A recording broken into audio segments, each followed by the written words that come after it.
کە ئێمە بڕیارمان ناوە لە 23 دەی 2019 واتە ڕۆژی چوارشەمەیەکە کاتژمێر 10 سەر لە بەیانی لە هۆڵی مستەفا زەڵمی ئەو زیادکردنە ئاشکرایە بەڕێوە بچێت و بۆیە بڕیارشمان ناوە لە ئێستاوە تقریبن تا 15 ڕۆژێککە ڕیکلامێکی باشتر بە هیمەتی بەڕێستان بە هاوکاری بەڕێستان سەرجەم کەناڵە بەڕێزەکان میدیاکاران سەرجەم پێیجە کۆمەڵایەتیەکان سەرجەم تۆڕەکانی میدیا سەرجەم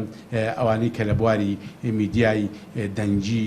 نووسین ڕەنگی کار دەکەن چکە دەخلی هەڵەبجە و داهاتی هەڵەبجە لەم ژمارانە بە پێی یاسا و بڕیارێک بۆ پارێزگای هەڵەبجەیە هەر لە 100% واتە هەرچەندێک دەخلی ژمارەکان بێت لە 180 ئەو دەخلە بۆ ئیعمارە بۆ ئاوەدانکردنەوەیە بۆ سازدانی هەلی کارە بۆ فرسەتی عەمەلە لە پارێزگاکەمان بە قەزای هەڵەبجە و ناحیەی خوڕماڵ و سیلوان و ناحیەی بیارە و بەمە و گشتار و شارۆچکەکانەوە و لە سابیسشی بۆ بەڕێوەتی گشتی هاتوچۆیە کە دایکی مەسەلەکەیە لە حەقەتە دیارە بەڕێوەتی گشتی هاتوچۆش لە هەڵەبجە یەکێکە لە موئەسسە گرنگەکان کە بابلین پێگەی خۆی تایبەتی هەیە.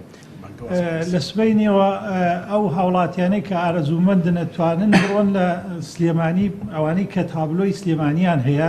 گواستنەوە بۆ ئۆتۆمبیلەکانیان بکەن بۆ سەر پارێزگای هەڵەبجانی تابلۆی ئۆتۆمبیلەکانیان بکەنە تابلۆی بیگوازنەوە بۆ سەر تابلۆی پارێزگای هەڵەبجە.